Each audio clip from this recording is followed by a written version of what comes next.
Hi guys and welcome back to Noteflow. Today I have a pretty special video for you as we just passed 2000 subscribers and I am very happy of this achievement, and I'm really thankful for all the community that it's developing around the channel, for all your comments and support. It's really moving me forward and inspiring me to do better every day. So because of this video is on a special topic, and that's Ragdolls. So Ragdolls is known as a topic that is more advanced and it's tricky to set up and very hard to make a good use of it. That's why today I want to demystify it, in particular in the context of crowd simulations that tends to be even more tricky to set up. So without further ado, let's jump into Houdini and let's start.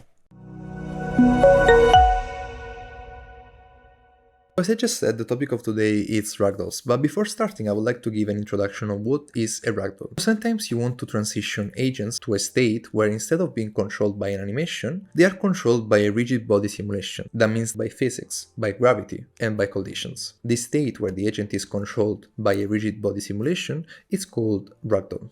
So if you follow the previous videos, you will recognize what we have over here. So the first step of making Ragdolls in Houdini, it's actually one that we already have, the agent prep. Without the agent prep, we cannot make Ragdolls because Houdini doesn't really know where the bones are located in each part of the body. If you feel like you don't really understand yet the agent prep, please refer to the previous videos, as is key for what we are going to do in the next steps. To make the agent interact with the ground when it falls down, we need some collisions. So by default, your agent will always come with a collision layer. But it really means nothing because this layer is actually empty right now. We need to fill it with some shapes. In order to do that, we can create the agent collision layer. We can plug it in, and this node will help you to create some collision shapes. I will press W into the viewport, press enter, and I will have a blue point in the middle of every single bone. So I just want to click in this middle point and start creating my collision layer. So just by quickly doing something like that, you should be able to have something that looks more like a proper body made of these shapes. I want to create, in this case, 3 shapes for the arm, also over here for the hands, 3 shapes for the legs, then 1 for the head over here, 1 for the hips, and 1 for the spine over here. Then the idea will be to switch constantly with W between these 2 views and to start adapting this one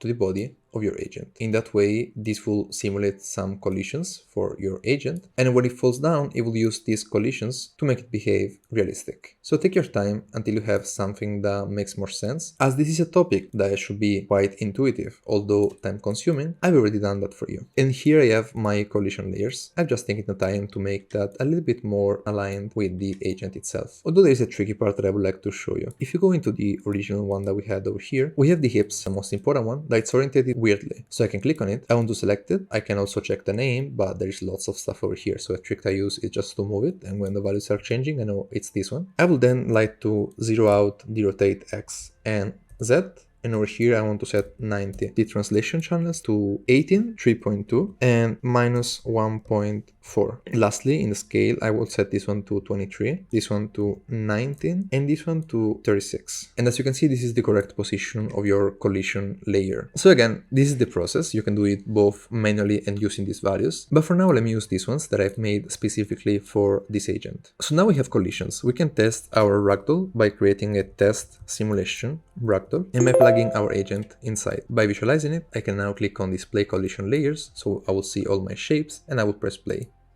The main problem that we see is that our shapes are not connected. That means that if I enable my geometry by clicking here again, I have a huge mess. And that's a pretty common problem. And that's because we need to set some constraints that will attach all these bones together. We have a node just for that, and that's called agent configure join. Let me connect it and let me visualize it. This node will create some constraints. And specifically, will create some pin constraints that will hold these bones together, for instance, so they will not detach. And it will also create some cone twist constraints that we'll see in a moment. The way to do that, it's either to create them manually, or you can simply go here and create limits for collision layer. This one will read all your clips, and based on the movement that your agent will do, it will create some limits. So I will click here, and although the default is not that bad, we see something weird is happening here. As you can see, this is the cone twist constraint that you're seeing in blue over here, and this defines the degree of motions of this bone. So for instance, your arm can move in all this area created by the cone twist constraint, and this makes sense. Also, this one makes sense, but the main problem over here is the hips, and it's funny enough, it's also the most important one. So I want to press enter into the viewport, click here, when it has this shape, is because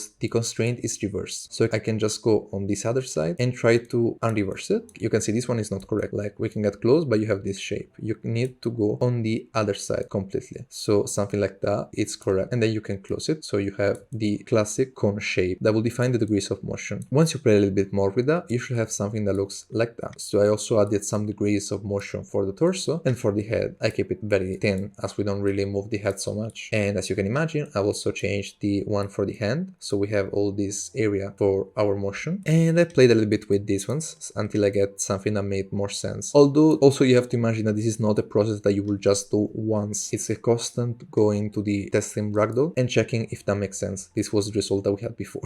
So let me go in the first frame, and I want to visualize my testing Ragdoll. Press W so I can see my body, and I want to change some settings to have a more interesting simulation. I will change my initial velocity to 4 on X, and on Y I will put it to 6. And then in the constraints, I want to change the softness to 0.4. I can now press play, and I can see that he's flying in a more interesting way, and also it makes sense the way he falls down and how he moves. Of course, feel free to play with other velocities, so I can set this one for instance to -3 and this one to something like 3, and he will fly in the opposite direction, still respecting the limitations that we have created in the agent configure joints. And now if you're curious, you can still visualize the collision layer, because this is the one that is actually colliding with the ground, but now they are not detaching and they have been limited also in the rotations. So if this one is clear, I think we can proceed. As my agent now has layers, has been prepped, has collisions, and also limits for these collisions, I'll consider my agent completed as it is. I will just delete this test simulation as it's just a test, as the name says. Now that my agent is completed, I want to create a CrowdSource. Connecting the first input, I can now visualize the result. I want to set my initial state, and then into the randomize tab, as I explained in the last videos, I want to randomize the clip time, and I want to add different layers. So I will add 4 of them. The first one will be only my shield, the second one only my sword, then we have sword and shield, and then we have default. That means that they will not carry anything at all. Although I want to decrease the probability that they don't carry anything at all to something minimal. Now that I'm happy with my basic CrowdSource, I can press play and I can see them move on the spot. So the next step would be to create a DOP net. In this DOP net, we'll create our proper crowd simulation. Although we need to set our constraints before going to the DOP net. So let me create an agent constraint network.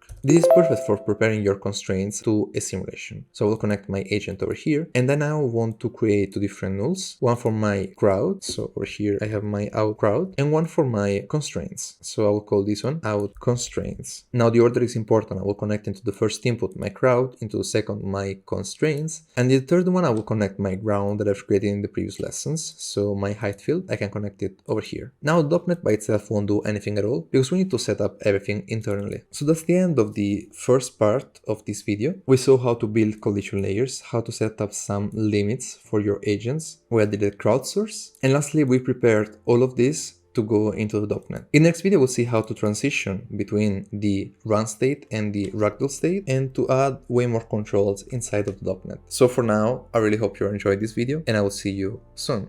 Thanks.